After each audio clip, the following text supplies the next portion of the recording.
Council's primary responsibility. So now Blinken, okay, is addressing the UN Security Council amid the Russian threat. Security Council was called, ironically, by Russia. The very reason for its creation is the preservation of peace and security. As we meet today, the most... Talking about Putin's mansion last year got his primary political opponent poisoned and jailed. I know. Immediate threat to peace and security is Russia's looming aggression against Ukraine. Unironically defending Russian oligarchs? Wait, what? Me? Wait, what? Wait. What do you mean? No, I'm not. The stakes go far beyond Ukraine. This is a moment of peril for the lives and safety of millions of people, as well as for the foundation of the United Nations Charter and the rules-based international order that preserves stability worldwide. This crisis directly affects every member of this council and every country in the world. Because the basic principles that sustain peace and security, principles that were enshrined in the wake of 2 world wars and a Cold War, are under threat. Captions are fire. That one country cannot change the borders of another by force. The principle that one country cannot dictate another's choices or policies or with whom it will associate. That's fucking cool. Wait, what? Where is this coming from? Oh. That's wonderful that, you know, the American government is saying that. How can you say that? Like, dude, you're the Secretary of State of the United States of America, dude. Like, how can you say that? How can you actually fucking, with a straight face, say that? It's so wild. The funniest part about this always is like, how are you allowed to say that? And then people are just like, yeah, that's true. You're right. No one would do that.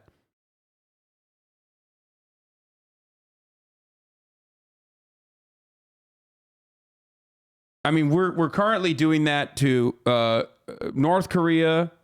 We're doing that to Cuba. We're doing that to Venezuela. We've done literally just that numerous fucking times throughout history in the aftermath of World War II by using World War II. Think about Israel. Crazy. This argument is awesome because it's like Anthony Blinken is basically just saying we are allowed to do that. Okay, no one else is allowed to do that. We are allowed to do that. The principle of national sovereignty. This is the exact kind of crisis that the United Nations, and specifically this Security Council, was created to prevent. We must address what Russia is doing right now to Ukraine. All those countries you've listed have a human rights problem. Lamau, wait, what? Dude, stop. You're not a fucking 13-month subscriber who just decided to chime in right now and say that, like, Cuba, North Korea, and Venezuela have human rights problems and therefore it's justifiable. Stop. I want to fucking, I never want to stream again, dude. I think I'm so sick of, I am so fucking sick of these American exceptionalist weirdos. No shot this dude is being serious. Thanks for continuously debunking the narratives pushed by those in power. You've successfully converted me over the past couple of years, and given where I stood at the start, I have hope that I can do the same for some of my friends.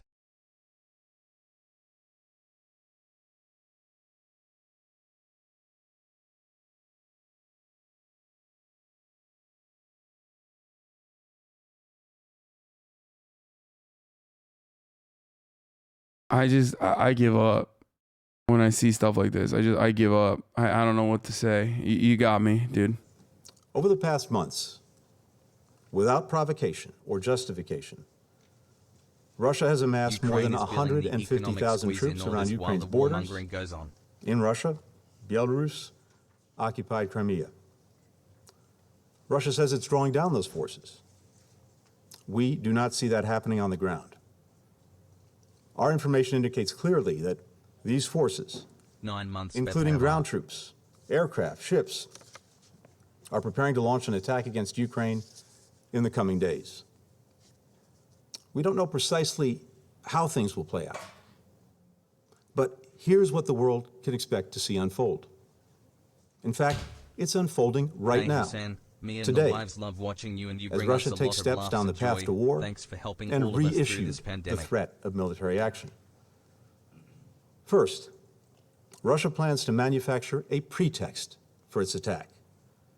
This could be a violent event that Russia will blame on Ukraine, or an outrageous accusation that Russia will level against the Ukrainian government. We don't know exactly the form it will take. It could be a fabricated so-called terrorist bombing inside Russia, the invented 3 months discovery on of a Twitch, mass love you, grave, chat, and a staged drone strike against civilians, or a fake, even a real, attack using chemical weapons.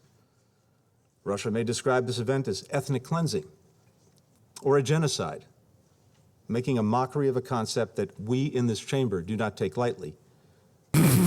Yeah, no, totally. Who keeps routinely saying that Israel is not an apartheid state again? We don't take that lightly, okay? We would never take genocide lightly unless it's literally happening in Yemen with our weapons done by our greatest ally in the region, Saudi Arabia. That's, dude, come on. War bad, Hussein good. It's like, is it pure projection? I don't know how else to describe it. Like, it's so fucking strange that like the Secretary of State of the United States of America can like assume this position when we are the genocidal warmongers of the world. Like we are straight up. Like all these other countries are like, you know, they're babies at doing the things that we do on a regular basis.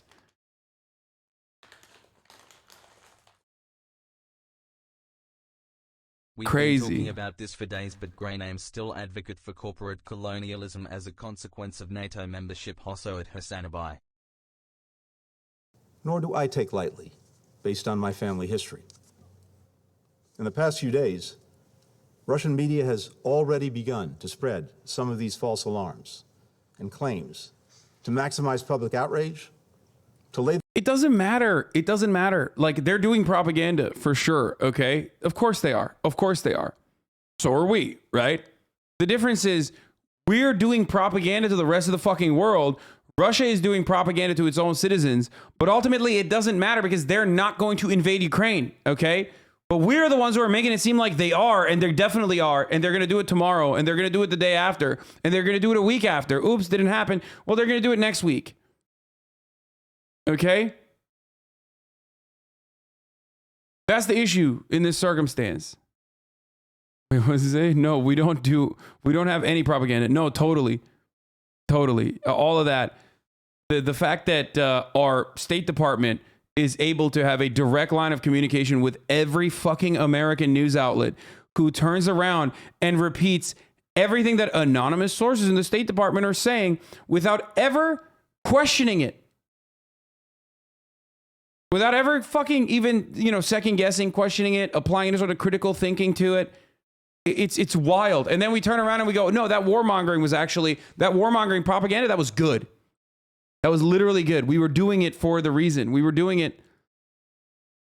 I mean, I liked Glenn Greenwald's takes on this. I'm sorry. He's right about this.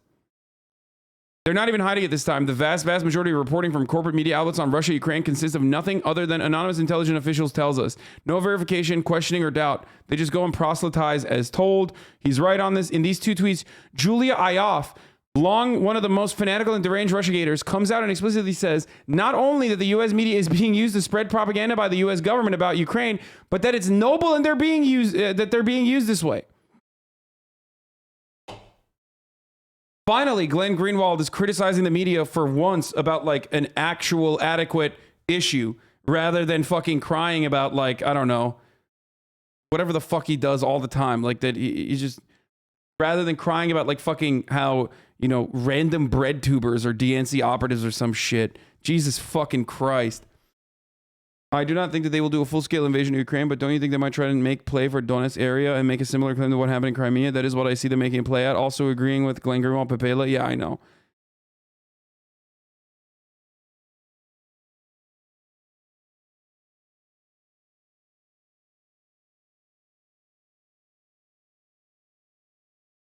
The Biden admin used the media to pile pressure on Russia and it worked. Yeah, totally, dude. Hasan, Yeah, call my mom they back. were. I swear it was going to be different this time. They were definitely going to invade. Valentine's Day. I'll be a good You can never agree with someone who is usually wrong. I mean, he is. He usually is very, very wrong. And you know, focus on all the silliest shit.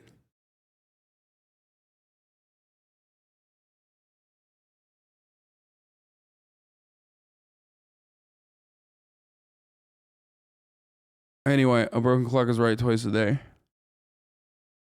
So, yeah, with all the alarm about a Russian invasion of Ukraine, it's important to keep in mind that the alarm itself and using the U.S. media to keep the alarm ringing is part of the Biden administration strategy to keep pressure on the Kremlin. It is the strategy.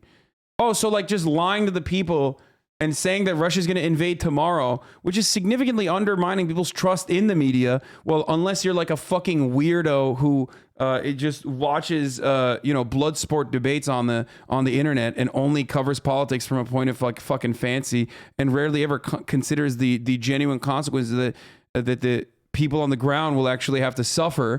Unless you're one of those guys, you literally look at this and you go, okay, well, this is fucked up. And there's that, and by the way, for the record, there's a reason why, you know, the overwhelming majority of Americans don't give a fuck about this and think that this is ridiculous, that we should not be fucking, you know, playing world police. You've described 90% of the electorate. That's not, you think 90% of the electorate are fucking looking at this like team sports? No, 90% of the electorate doesn't give a shit. What the fuck's wrong with you?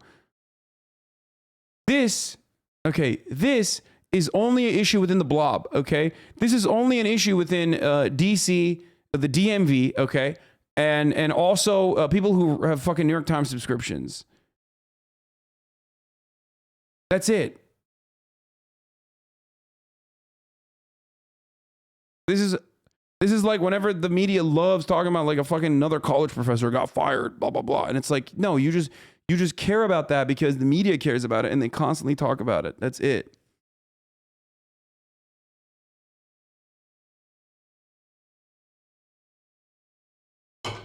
I've heard not a single person talking about this other than the news and my lib friend who thinks Putin is going to be Hitler too. Yeah, and that's why there are polls that show that the overwhelming majority of Americans do not want to intervene in this situation. Okay? Classic Hawk, thank you for the 5 get the subs. I agree with so far, but why would Russia propagandize a false flag attack to their citizens unless they actually wanted to invade, right? I don't know. I think they want to fucking showcase that. I mean, I think they do that all the time. I think they have nonstop done that. They always do fucking, thank you, brother. Not false flag attacks, but they always fucking show that the brave separatists are fighting an honorable and justifiable war against the Ukrainian nationalist militias. That's it. It's just, you know, it's reinforcing a narrative of victimhood. That doesn't mean they're going to fucking, you know, that doesn't mean they're going to invade this time because they've been doing it for so long and they haven't. So.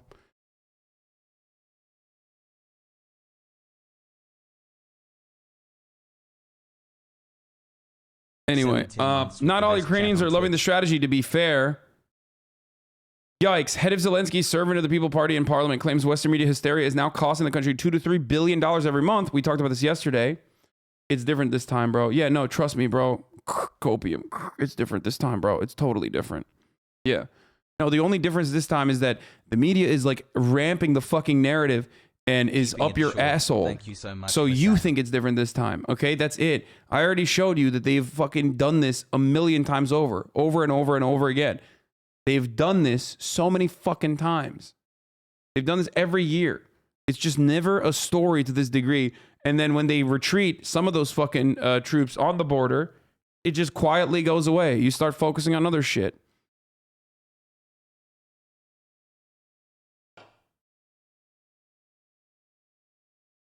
Took my sub-virginity. I'm Georgian, and now so I I'm have a bias against Russian Love imperialism, me, maybe. No, Hasan. I feel that. I understand that.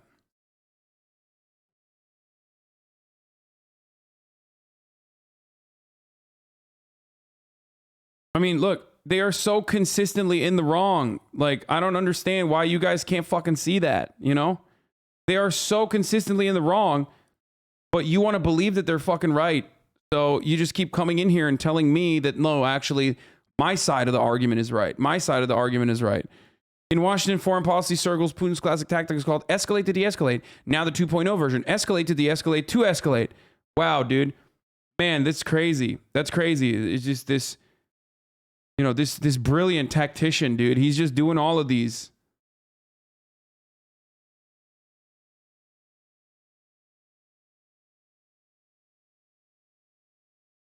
The madman. He's just doing all of this to just like, you know, fuck over the American media, I guess.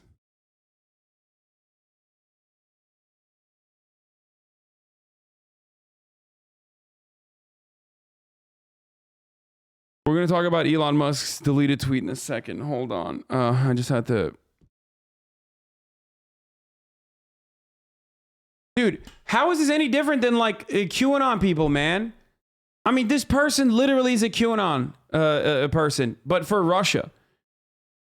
And for an imminent Russian invasion that just simply has not happened, but it will happen.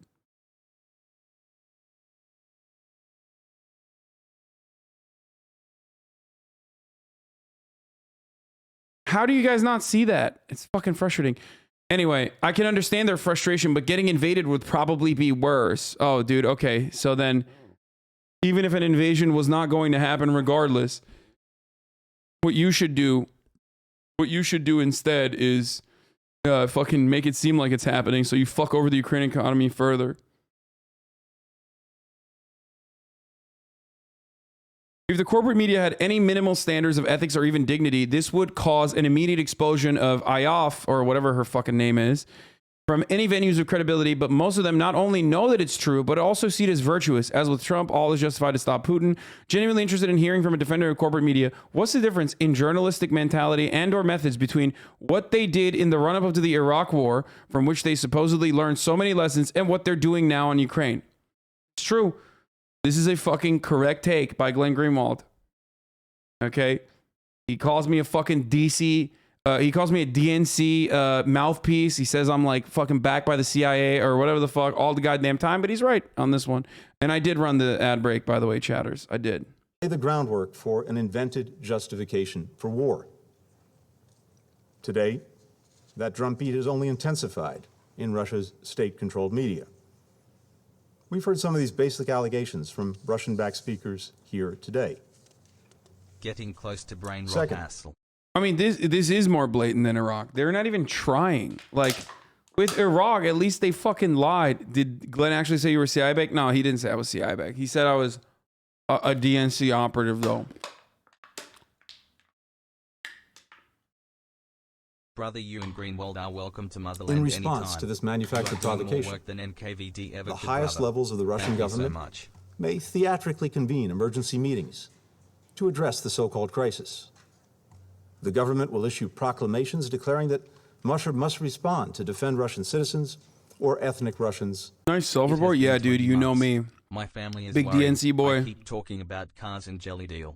They want me to stop always using accents.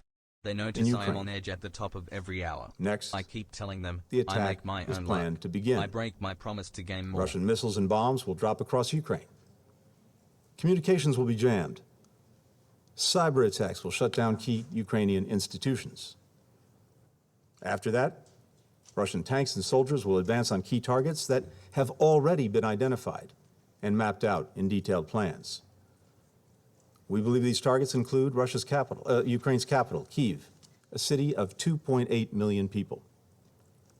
And conventional attacks are not all that Russia plans to inflict upon the people of Ukraine. We have information that indicates Russia will target specific groups of Ukrainians. We've been warning the Ukrainian government of all that is coming. And here today, we are laying it out in great detail with the hope that by sharing what we know with the world, we can influence Russia to abandon the path of war and choose a different path while there's still time. Now, I'm mindful that some have called into question our information, recalling previous instances where intelligence ultimately did not bear out. But let me be clear. I am here today not to start a war, but to prevent one. The information I presented here is validated by what we've seen unfolding in plain sight before our eyes for months. And remember that while Russia has repeatedly derided our warnings and alarms as melodrama and nonsense, they have been steadily amassing more than 150,000 troops on Ukraine's borders, as well as the capabilities to conduct a massive military assault. It isn't just us seeing this. Allies and partners see the same thing. And Russia hasn't only been hearing from us. The international chorus has grown louder and louder. If Russia doesn't invade Ukraine, then we will be relieved that Russia changed course and proved our predictions wrong. That would be a far better outcome than the course we're currently on. And we'll gladly accept any criticism that anyone directs at us. As President Biden said, wait, what? Is validated by what we've seen unfolding in plain sight before our eyes. Dude, us lying and routinely just like our predictions being routinely off. Actually, that was tactical. We were tactically lying. What we are doing, okay, and using the media to do is called tactical lying. You will never be able to lose anything if that's what you're doing, because you're just tactically fucking lying, I guess. It was actually intentional. If your tactical lies worked, okay, and you goaded like Russia into taking action, then you won because they did take action. If your tactical lying doesn't work and Russia doesn't actually take any sort of action, in which case you could just say, we stopped them from taking action by tactically lying. It's fucking crazy. And people hear this. Why don't you stop having these dumb takes about Ukraine and have Adam something on to inform you on this subject? Like, what? Dude, 9 months subscriber, I'm gonna fucking die. We're literally watching. We are watching a fucking, I'm just banning you. We're watching a fucking dude literally on the United Nations Security Council admit that they lied about fucking Russia invading. And they said they were tactically fucking lying. And this dickhead comes in here just to say, dude, have this other YouTube content creator who I agree with because I watched his essay and, you know,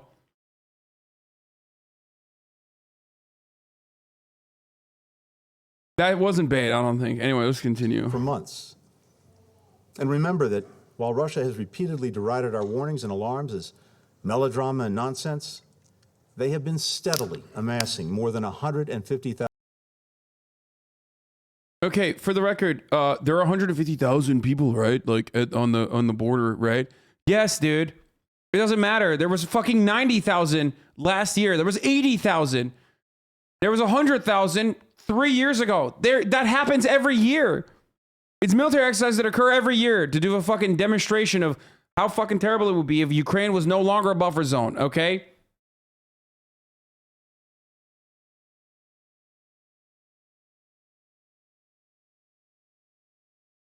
Thousand troops on Ukraine's borders, as well as the capabilities to conduct a massive military assault. It isn't just us seeing this. Allies and partners see the same thing. And Russia hasn't only been hearing from us. The international chorus has grown louder and louder. Please go back and wash your hands. I know. I love you. What? Didn't after you peed? Incredible. Backseating my fucking habits here. If Russia doesn't invade Ukraine, then we will be relieved that Russia changed course and proved our predictions wrong. That would be a far better. On a nice note, I was able to point to the media blackout on the Ukrainian telling NATO / the U.S. to chill out in my media ethics class as an example of flaws in reporting. Your message is getting through. And then your teacher fucking gave you an F probably. Yeah, that's the wild part. Like, these fucking major news websites are never talking about the consequences or ever talking about like what the Ukrainian administration is saying. Like, they're like, hey, we're worried about Russian incursion, but like, can you guys calm the fuck down? We're trying to diplomatically deal with the situation, and you guys are really fucking this up. That has been the routine information coming out of Ukraine, like literally over and over again. Ukrainian authorities that we care about the Ukrainian people, right? We care about them supposedly. That's why we have to fucking turn Ukraine into one big NATO base, right? And the Ukrainian authorities keep saying, dude, chill the fuck out. And it doesn't even matter. It's like, you never fucking hear that. It's like very rarely covered. You only hear about like the war drums. Outcome than the course we're currently on. And we'll gladly accept any criticism that anyone directs at us. As President Biden said, this would be a war of choice. And if Russia makes that choice, we've been clear, along with allies and partners, that our response will be sharp and decisive. President Biden reiterated that forcefully earlier this week. There's another choice Russia can still make if there's any truth to its claim that it's committed to diplomacy. Diplomacy is the only responsible way to resolve this crisis. An essential part of this is through implementation of the Minsk agreements, the subject of our session today. There are a series of commitments that Russia and Ukraine made under Minsk, with the OSCE and the Normandy format partners involved as well.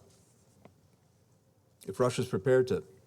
How are the media brought into the de-escalate strategy like they are just on the phone with Blinken? That's what I don't get. Dude. Sources, dude. Sources. How do you think journalists cover stories? Anonymous sources within the State Department reach out to the journalists and say, hey, this is what's going on. You should write about this. And then those fucking journalists, instead of being like, hey, this anonymous source said this, we should probably try to fact check it or try to figure out where they're getting this information from, literally turn around and go, okay, let's write it up. Without ever considering how many times they have fucked up when they've done this exact same thing. Iraq is the most prescient example. Sit with the Ukrainian government and work through the process of implementing these commitments. Our friends in France and Germany stand ready to convene senior-level discussions in the Normandy format to settle these issues. Ukraine is ready for this, and we stand fully ready to support the parties. Progress toward resolving the Donbass crisis through the Minsk agreements can reinforce the broader discussions on security issues that we're prepared to engage in with Russia, in coordination with our allies and partners.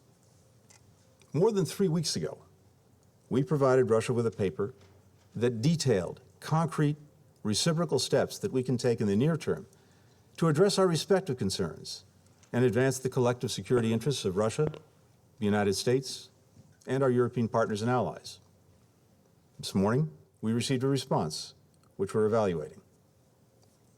Earlier today, I sent a letter to Russia's Foreign Minister Sergei Lavrov, proposing that we meet next week in Europe, following on our talks in recent weeks, to discuss the steps that we can take to resolve this crisis without conflict. We're also proposing meetings of the NATO-Russia Council and the OSCE Permanent Council. These meetings can pave the way for a summit of key leaders in the context of de-escalation to reach understandings on our mutual. Yes, it is access journalism. It's like when the local reporters print what cops want them to, because doing what cops or your State Department contracts want means they'll give you more scoops in the future. It's careerism in an unrewarding profession, but it's how you also how you elevate. Like, if you routinely fucking shit on your State Department sources and you routinely fucking actually do journalism, like what you're supposed to do, which is, I don't know, come at this with a degree of skepticism, considering what the job of the State Department PR person is, which is lying to the media. That's what PR people do. They lie to the fucking media. Okay? They present information in a way that is incredibly fucking favorable. So when you're in the media, when you're a journalist, what you're supposed to do is recognize that, and instead of fucking writing everything they say without any sort of criticism, without any sort of analysis, without any sort of historical context, you're supposed to do journalism. You're supposed to investigate. But they don't want to do that. They just want to fucking copy paste whatever the fuck they said, because that's good for the headlines. That's good for the ratings. That's good for more circulation. That's good for more ad revenue. It's really fucked up. Because if you were to actually do journalism, next time, they would not give you the scoop. Okay? Next time, they'd be like, well, why would we give you the fucking scoop? American media, for the most part, has turned into just another way to do PR. That's how we arrived at this. That's how we arrive at what this dog shit media is fucking doing.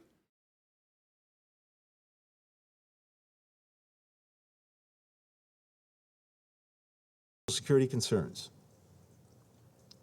As lead diplomats for our nations, we have a responsibility to make every effort for diplomacy to succeed, to leave no diplomatic stone unturned. If Russia's committed to diplomacy, we're presenting every opportunity for it to demonstrate that commitment. I have no doubt that the response to my remarks here today will be more dismissals from the Russian government about the United States stoking hysteria, or that it has no plans to invade Ukraine. So let me make this simple. The Russian government can announce today, with no qualification, equivocation, or deflection, that Russia will not invade Ukraine. State it clearly, state it plainly to the world, and then demonstrate it by sending your troops, your tanks. Dude, that's so funny. Like, Putin has been saying an invasion into Ukraine would be awful, like would be gigantic, just a gigantic catastrophe for everyone involved since day one.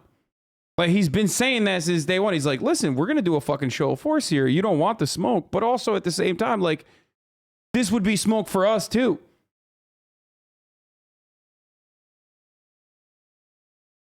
He's been saying that nonstop. Putin didn't say that. Yes, he did. You just never fucking heard it because you don't give a shit. And if you actually did hear him say it, you would say, why would you trust Putin? Why would you trust Putin? Why would you trust Putin? Okay, even if you don't trust Putin, then understand that, like, the reality is, if Vladimir Putin was engaged in a counterinsurgency war in its fucking neighboring country with 44 million individuals that have gotten training from Canadian forces, American forces, that are getting a fuckload of weapons from America in general, then that would be a gigantic problem, and that the Russian economy would suffer, and there would be a war of attrition that would destroy the Russian economy. And the only people that would benefit from that would not be the Ukrainians, would not be the Russians, but actually just UK and the United States that are selling them the fucking guns after giving them the loans to sell them those fucking guns. Okay? And same with Canada as well. And I keep saying that. And then when I repeat that, you then turn around and say, well, you know, have you considered that Putin is a violent, bloodthirsty madman, hell-bent on destruction? Maybe he just wants World War III. That's not how you do analysis. I've had this exact same conversation over and over again for the past fucking 2 months now. Shut the fuck up. You do not have clever or brilliant thoughts. You do not even have a unique thought. You are just repeating mindlessly what you saw on YouTube from another content creator, okay? You are a drone. You are a fucking NPC. You haven't brought any new, insightful analysis to this story, okay?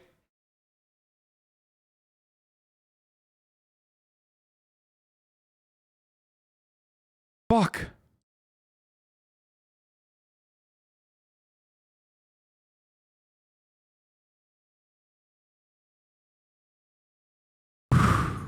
Anyway. Your planes back to their barracks and hangars, and sending your diplomats to the negotiating table. In the coming days, the world will remember that commitment. Or the refusal to make it. I yield the floor.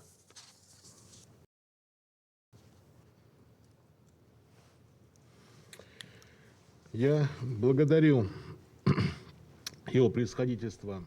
All right, we've been listening just now to a very significant speech from the Secretary of State, Tony Blinken. Let me be clear, I am here today not to start a war, but to prevent one. Joining me now, let me start with David Sanger, CNN national security analyst, also correspondent for the New York Times. David, you're listening into this.